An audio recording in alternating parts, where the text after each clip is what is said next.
odstupi od tog roka od 30 dana koji je predviđen pravilnikom, vijeće će se pridržavati tog roka.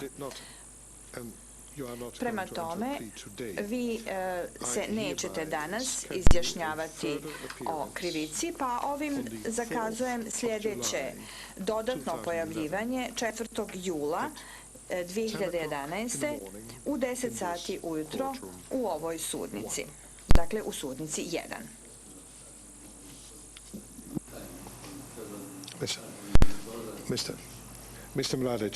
Gospodine Mladić, ako želite da se konsultujete sa braniocem, imat ćete priliku da to uradite, ali molim vas uradite to tako da ne moraju svi da slušaju ono što vi raspravljate sa svojim braniocem.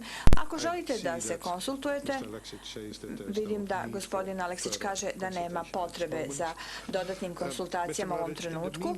Gospodine Mladić, u međuvremenu ostajete u pritvoru pritvorske jedinice Ujedinjenih nacija. Vaš branilac, gospodin Aleksić, vas može obavijestiti o pravilima vašeg pritvora prije suđenja.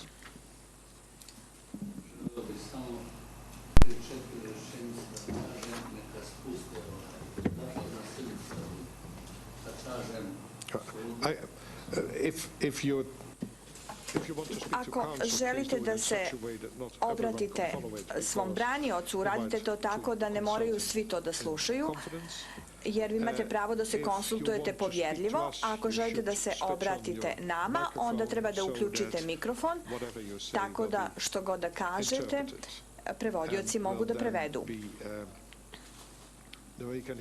I onda i mi to možemo čuti.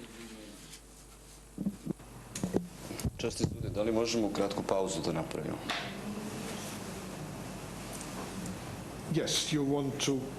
Predsjedavajući, da, ako želite da se konsultujete, dozvolite samo da se ja konsultujem sa svojim kolegama.